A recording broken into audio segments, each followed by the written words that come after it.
Okay, so we're testing D-Flex 10-foot samples that have come in the last couple of days. I'm using the 10-foot IM8 version of the rod with an 8-weight line. I've just been testing the 7-weight line. Oops. And the 7-weight throws nicely, but the 8-weight loads it beautifully. So this genuinely is a 7/8, as in that it throws a nice 7, but it can chuck a big long 8 as well. I'm here with Dr. Underwood, the inventor of D-Flex. There he is, you probably can't see him into the sun. So Dr. Underwood was the innovator of the D-Flex shape for rods. D-Flex meaning differential flex. And this is the 8-weight line. By the way, Snowby, bless them, have been brilliant with us, and they've lent us all the lines we need to do the testing and the reel, lovely Snowby reel. So thank you to those guys for their help. And so this is their weight forward 8 floater, 1 false cast and a chuck. Most of it's gone. That's about a 28-yard cast with 1 false cast. I'm going to go all the way next and do a two false casts.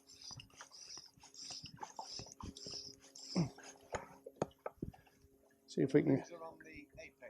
Oh yes, the rings on this rod are mounted on the apex. So where my finger is here is the lower apex of the rod, and then the flat side is here on the back. So that gives you the most stiffness in the forward cast plane. So 2 false casts. Actually, you don't need 2 false casts. I don't know why I'm bothering. That is a full 30-yard cast. If you look at that, there's 2 or 3 turns, 3 or 4 turns left on the reel. I've got a 15 foot leader, and it all turned over. So genuinely, that fly has gone 30 yards with hardly any effort. Again, 30-yard plus cast, flies turned over, and I'm fishing straight away. Let's see if we can actually catch a fish. Again, I mean, this isn't a casting demonstration per se, but it is, I guess it is in a way to show you how little effort you need to put in to casting this rod. That's 2 false casts that time, and it's absolutely nailed that. That's a long way to cast with 2 false casts and a proper shoot at the end. That, I mean, that might not suit your style, but some of the softer rods might suit a style that's a little more relaxed than that.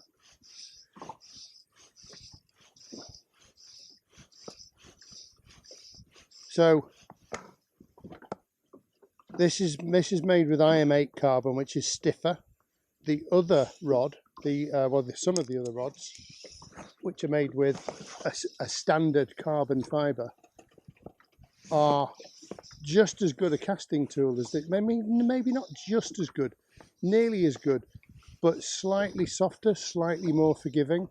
So actually, like Chris said earlier, we've probably got 2 rods, a range of 2 rods in that 10-foot class. One which is slightly softer and one which is a bit stiffer, both of which have their usefulness. But for me, this IM8 version is really stunning. It's just so easy to put a long line out with very little effort, and that's what we're looking for. That's the end game. The target for this rod is to make it light and easy to use, and that's exactly what we've got. The only thing we haven't got is a trout.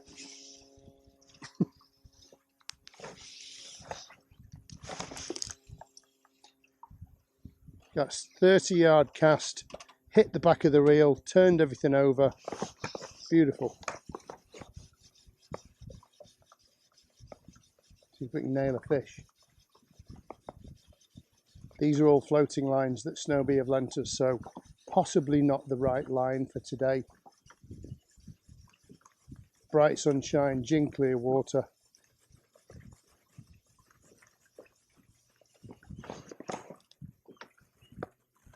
I'm going to have one more cast into this shallow water.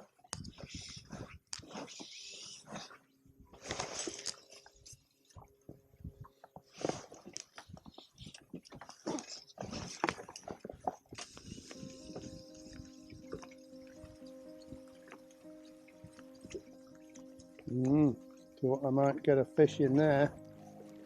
Oh, there's one following. Yep, he got it. He's got it. It's a brownie as well. I think it's a decent sized brown. I thought there might be a fish in there over that shallow reefy stuff. Yeah, nice fish. Oh. Right, what does the rod look like, Chris? There's no flat spots in it, is there? None at all. That's a good observation. I was just having a look at that. Absolutely none at all. No flat spots. There's a nice curve on it. Absolutely. That's a nice brownie. Lovely. That's a lovely brown.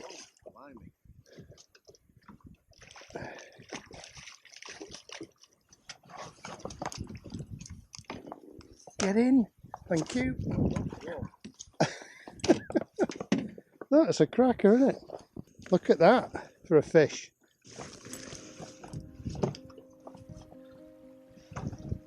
That's a seriously big brown. That is a serious brown, that, mate.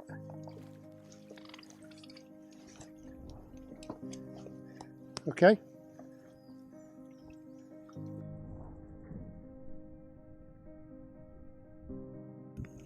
That's a beaut, isn't it? Absolute beaut.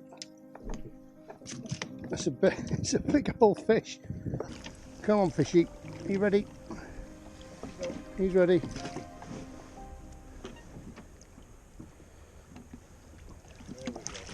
He's off. Lovely. Well done. Beautiful. Okay, still on Rutland Water, still with Dr. Underwood, and we've now got the 9 foot in hand, and that is a fairly effortless 20-yard cast. This line's not really behaving itself. This isn't a Snowbee line, I'll hasten to add. This is a 5-weight line on the IM8 variety of the 9 foot 5.6 rated rod, and actually since the first test of the 9 foot rod we've managed to get the weight down to 72 grams from 80 something. I think it was 82. So with this 5-weight line, it's probably slightly, and I mean marginally under. So this 5-weight is great. Like, I mean, look at that. That's a 18, 20-yard cast with no effort. But I think the 6-weight's going to load it a little bit better.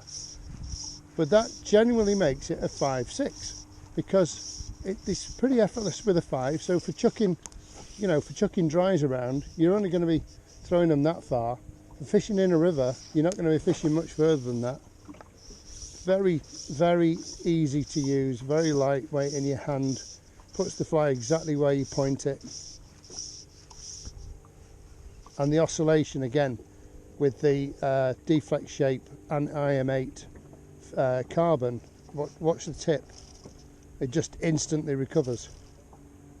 So that's something else that we were looking for in this design, all of which adds to accuracy and ease of use. So that's with the 5-weight line, very nice. I think the 6-weight will just load it a little bit nicer. So for slightly longer distances, the 6-weight would go with this rod, and for nice delicate short presentations like this, I'm just fishing a little popper fry around Church Bay,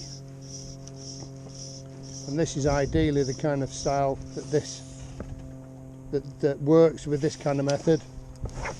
Very straightforward, little short casts, fan the water in front of you. So this is great for that kind of application. Okay, still at Rutland in Church Bay with Dr. Underwood, out testing the D-Flex rods.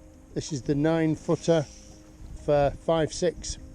This is the IM8 construction with the rings on the apex. So this is the apex side, this is the flat side. I've just got a little popper on. I've changed to the 6-weight line now from the 5-weight that I had on just now. The 5-weight loads this rod nicely for short stuff, light stuff, short casting, light flies.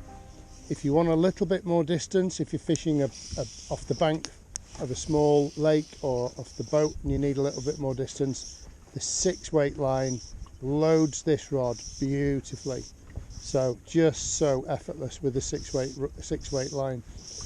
So again, like with the 10-foot, where we genuinely have a 7/8, which is what we were going for, with the 9-foot rod, we genuinely have a 5/6 that weighs about the same as a 4-weight rod. Look at that. So that's, I don't know, 20 yards. With a 9-foot rod, you don't really want to be casting much further than that with a 9-foot rod. If you want a casting tool, the 10-foot rod is the one to go for, because that casts 30 yards with almost no effort. So, conclusion is that the 5/6 weight rod, I think we've nailed it. I think we've got exactly what we asked for. We've got a rod that weighs about the same as a 4-weight because it's made from a 4-weight pattern, that throws a 6 like that very nicely, also throws a 5 perfectly well, is very, very light in your hand. I mean, this, thanks to Snowbee, this is their 6-weight line on their 6/7 weight reel, which is a little bit heavy for this rod. You need something much lighter really, but for the sake of testing, this works perfectly well. I don't think we're going to catch on this popper, but it's a lot of fun watching this popper come through the waves. So that's one false cast and a shoot, and we've got, I don't know, probably another 10 yards of line on there, so it's a 20-yard cast. Let's just see, just for fun. Let's just see just how far we can make this go.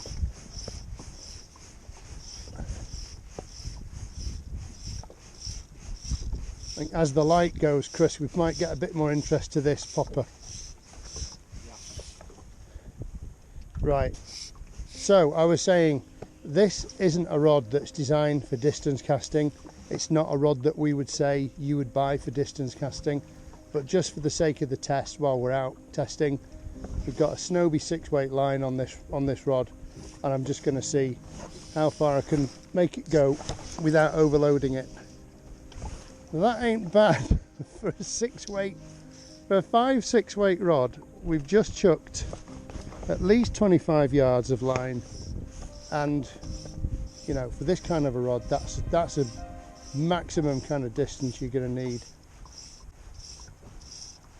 If you want to cast further for whatever that application is, or into a strong headwind if you're saltwater fishing for the likes of bonefish, etc., definitely the 7/8 is the better tool for distance casting. But that ain't bad for a 5/6 weight rod. Dries, nymphs, small rivers, medium-sized rivers even. You can cover a medium-sized river with this rod, no problem. You know, typically you're not chucking a long line with these types of rods. You're chucking the dries in, dribbling them back to the boat, back out, fan casting. It goes exactly where you point it. And the oscillation is amazing, like almost nil. Why does that matter? It's because the less oscillation, the more accurate you can be with your casting, and the less oscillation, the less friction through the rod rings as you're on that final shoot. So we're going to move now, but I'm very happy with that 6-weight line on this 5/6-weight rod. I think it's a delight to use. Okay, I've switched now to the IM8 constructed D-flex rod with the, you can probably see from that you can see the rouleau triangular shape. With this rod has the rings mounted on the flat side, so you can see that's the flat and the 3 apexes, the 3 spines as we say. So one of the great benefits of this design is that the sections never slip, they don't move, they don't slip. You don't have to tape the joints. So by way of further comparison, a Loop 7X 7-weight rod is 118 grams, 118 versus 97 for the D-flex 7/8 weight rod. So that is a significant saving on weight compared to other non-circular brands of fly rod. The only other non-circular that I can fathom. We've got triangles, they've got heptagons, and they claim pretty much what we're claiming, which is accuracy, lightness, etc. But honestly, they are way heavier than us at this moment in time.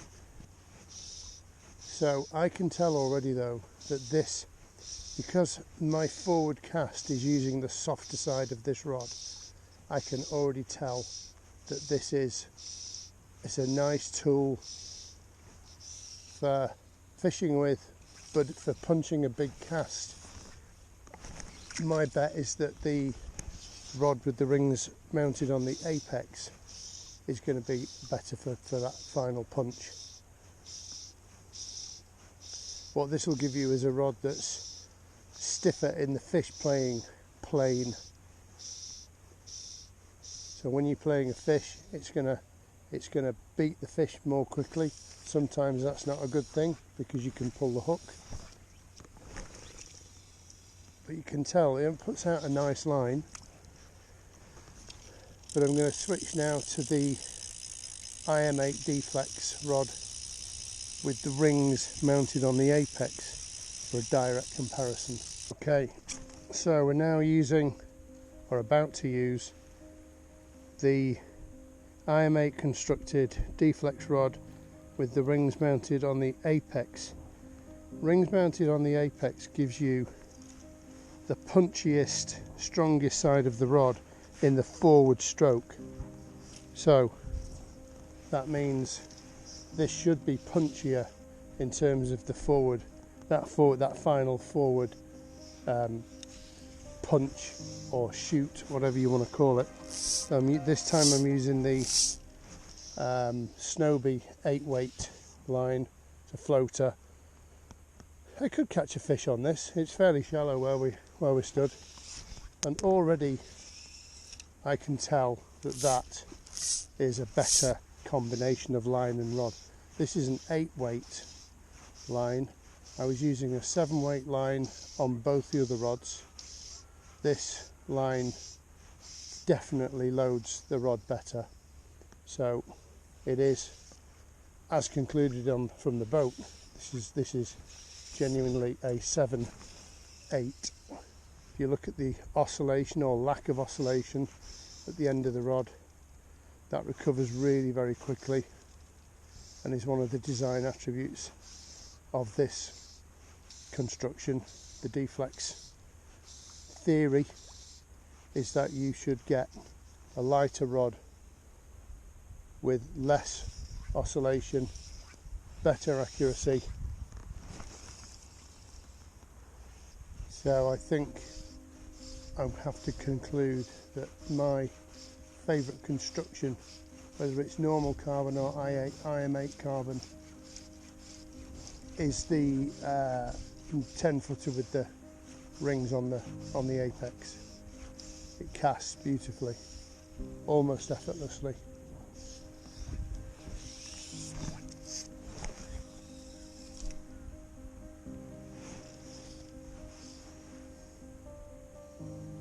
So that is definitely my favourite. Okay, so we've got a fish hooked. Not a particularly big one, it's a rainbow I think, a couple of pounds.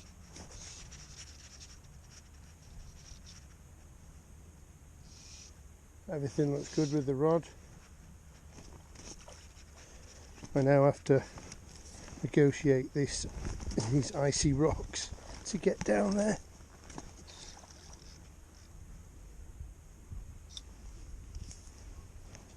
Come on, fishy. Right, we've got a fish on the deflex rod with rings on the flat, so it's a right tiddler as well. So we're playing this fish, so that's the apex side there, so we're playing this fish with the stronger side of the rod. This rod is definitely softer in the forward action, so the forward cast feels softer than the rod that's got the rings on the apex. Come here, let's put you back. Tiny little rainbow. So this is less. I mean, it's still casts a lovely line. I mean, there's not a lot wrong with that, is there? But it's just not quite as punchy as the rod with the rings on the apex. This is a 7-weight line. It's actually an airflow line, not a snowbee. It's a 12-foot fast tip, sink tip. A 7 doesn't quite, I mean, it loads the rod well enough, not quite as well as the 8-weight. The 8-weight, the 8-weight line I've got testing now is a floater.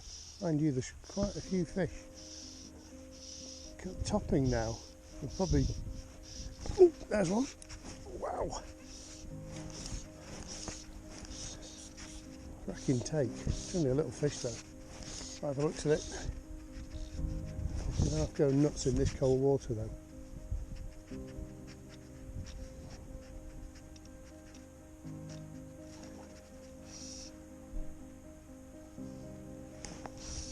Rod looks fine, no flat spots.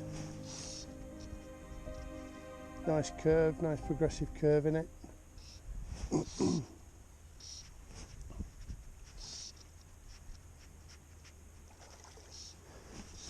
Let's jump down again. Come on, put you back. Only about a pound and a quarter. Nice fish though. Nice looking fish. Come here. Okay. Off he goes. So I think I have to conclude that my favourite construction, whether it's normal carbon or IM8 carbon, is the 10 footer with the rings on the apex.